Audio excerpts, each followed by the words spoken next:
20년 만에 재회였습니다. 따뜻한 식사와 지난날의 이야기를 나누고 카페를 나서니 마치 운명처럼 비가 내리고 있었습니다. 젊은 시절 내 마음을 흔들어 놓았던 그분과 다시 마주한 비 오는 저녁이었습니다. 그날의 빗소리는 18살 그 해 봄날의 기억을 한꺼번에 불러왔습니다.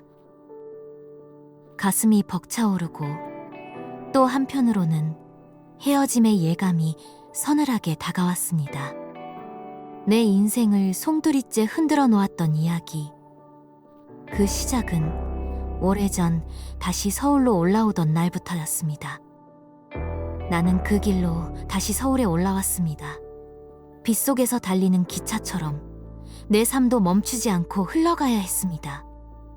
하지만 마음속에는 알 수 없는 두려움과 설렘이 교차하고 있었습니다. 이웃들의 입에서 들려온 건 충격적인 소식이었습니다.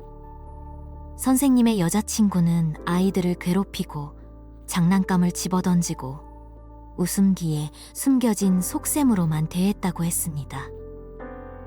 그 따뜻하던 미소가 사실은 목적을 가진 가면이었다는 이야기를 듣고 내 가슴은 무겁게 내려앉았습니다. 결국 두 분은 헤어지셨습니다. 선생님은 이전보다 훨씬 지쳐 보였고 방 안 가득한 습기와 빗물 냄새가 그분의 고단함을 대신 말해주고 있었습니다. 나는 다시 이 집으로 들어와야겠다고 결심했습니다. 아이들은 나를 보자 환하게 웃으며 달려왔습니다. 이모? 하고 부르는 소리가 마치 잃어버린 가족을 찾은 듯 울림이 있었습니다. 나는 그 순간 이 아이들에게 꼭 필요한 사람이 되어야겠다고 마음속으로 다짐했습니다. 다시 시작된 일상은 따뜻했습니다. 아이들과 함께 유원지에 가고 공부도 봐주며 함께 웃는 날들이 이어졌습니다. 그렇게 1년이라는 시간은 빗방울처럼 빠르게 흘러가 버렸습니다. 아이들이 나를 이모라 부를 때마다 선생님은 늘 고맙다고 말씀하셨습니다. 그 짧은 말 한마디가 나를 지탱하게 했습니다. 가난했지만 그 속엔 가족 같은 온기가 있었습니다. 그리고 선생님께는 새로운 인연이 찾아왔습니다. 국민학교 교사였고 상처가 있어 아이 하나를 키우는 분이었습니다. 겸손하고 단아한 모습에서 이번만큼은 진심을 느낄 수 있었습니다. 나는 스스로를 다독였습니다. 그래, 난 아니지. 난 아직 어리고 가진 것도 없고 선생님께는 진짜 가정이 필요하지. 그렇게 내 마음을 다잡았지만 빗소리는 자꾸만 내 속마음을 흔들었습니다. 결국 두 분은 작은 결혼식을 올렸습니다. 성대한 자리도 아니었지만 그 눈빛 속에는 진심이 담겨 있었습니다. 나는 마음 한켠이 시리면서도 다행이라 여겼습니다. 그분은 내 손을 꼭 잡으며 말했습니다. 그동안 고생이 많았어요. 이제 가족이 늘었으니 함께 살아가요. 나는 그 자리에 서서 알겠다고 고개를 끄덕였습니다. 눈가가 젖어왔습니다. 그날 이후 나는 전과 다름없이 밥을 짓고 청소를 했습니다. 달라진 건 이제 누군가 나에게 고맙다고 말해주는 따뜻한 손길이 곁에 있었다는 사실뿐이었습니다. 새엄마는 언젠가 나를 조용히 불러 말했습니다. 우리 친척 중에 좋은 청년이 있는데 이모 같은 사람이라면 소개해주고 싶어요. 나는 웃으며 아직 나이가 어려워라 대답했지만 그 말이 내 마음을 흔들었습니다. 그렇게 선을 보게 된 사람은 태권도 관장이었습니다.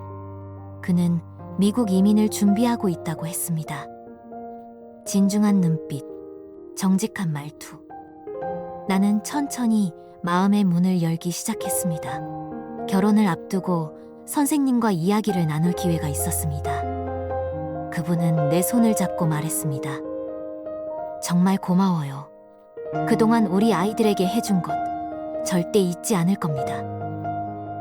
나는 그 순간 왈칵 눈물이 터졌습니다. 내 눈물은 감사의 눈물이 아니었습니다. 이별의 눈물이었고 첫사랑을 놓아야 하는 아픔의 눈물이었습니다. 하지만 나는 그 마음을 끝내 꺼내지 못했습니다. 나는 결국 그 청년과 결혼을 했습니다. 그리고 미국으로 이민을 떠났습니다. 내 인생의 새로운 막이 시작되었습니다. 미국에서의 삶은 분주했습니다. 남편은 태권도 도장을 운영했고 교민들과 미국인들이 우리 도장을 찾았습니다. 나는 아이 셋을 낳으며 새로운 가정을 꾸렸습니다. 그러던 어느 날 남편이 교통사고로 세상을 떠났습니다. 내 삶의 버팀목이던 사람이 갑자기 사라졌습니다. 나는 다시 홀로 서기를 해야 했습니다. 세월은 흘러 아이들은 다 커서 대학과 직장으로 떠났습니다. 나는 빈집 거실에 앉아 창밖을 바라보았습니다. 빗소리는 여전히 내 마음을 두드렸습니다. 결국 나는 한국으로 돌아왔습니다. 부모님도 돌아가시고 고향에는 더 이상 기댈 곳이 없었지만 땅 냄새와 빗소리는 여전히 그리움이었습니다. 나는 친척들과 오랜만에 만나 이야기를 나누었습니다. 그러나 마음속 깊은 빈자리는 채워지지 않았습니다. 빗소리는 자꾸만 옛 기억을 끌어올렸습니다. 오랜만에 옛 친구를 만났습니다.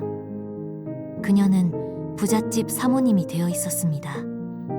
우리는 쌓였던 이야기를 풀어놓으며 웃었지만 그녀가 건넨 말 한마디가 내 심장을 멈추게 했습니다. 기억하지? 네가 좋아했던 그 선생님, 이제 교장 선생님이 되셨어. 그런데 몇 년 전 아내가 암으로 세상을 떠났대. 그녀는 메모지에 학교 이름을 적어 내밀었습니다. 내 심장은 그 순간 다시 뛰기 시작했습니다. 나는 숙소로 돌아와 메모지를 만지작거렸습니다. 날 알아보실까? 반가워해 주실까? 마음속에서 수많은 질문이 올라왔습니다. 용기를 내어 전화를 걸었습니다. 교장실로 연결된 수화기 너머 여전히 따뜻한 목소리가 들려왔습니다. 여보세요?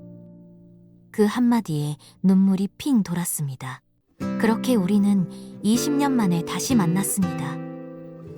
인생 이야기를 나누며 지나간 세월이 한순간에 무너져 내렸습니다.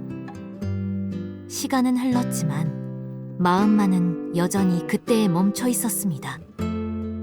우리는 서로의 지난 삶을 나누었습니다. 아이들의 이야기, 미국에서의 삶, 그리고 홀로 된 슬픔까지. 말하지 않아도 통하는 그 마음에 눈시울이 붉어졌습니다. 식당을 나서니 비가 오고 있었습니다.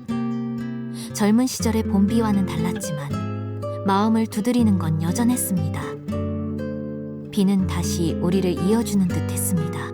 나는 결국 미국행 비행기에 몸을 실어야 했습니다. 다시 떠나는 발걸음이었지만 이번에는 다른 감정이 함께했습니다. 내 가슴 깊은 곳에 첫사랑의 온기가 살아있었습니다. 미국집 소파에 앉아 책을 펼치고 있지만 마음은 한국에 머물러 있었습니다. 창밖 보슬비가 유난히 한국의 장마비와 닮아 있었습니다. 오늘도 창밖에 비가 내립니다.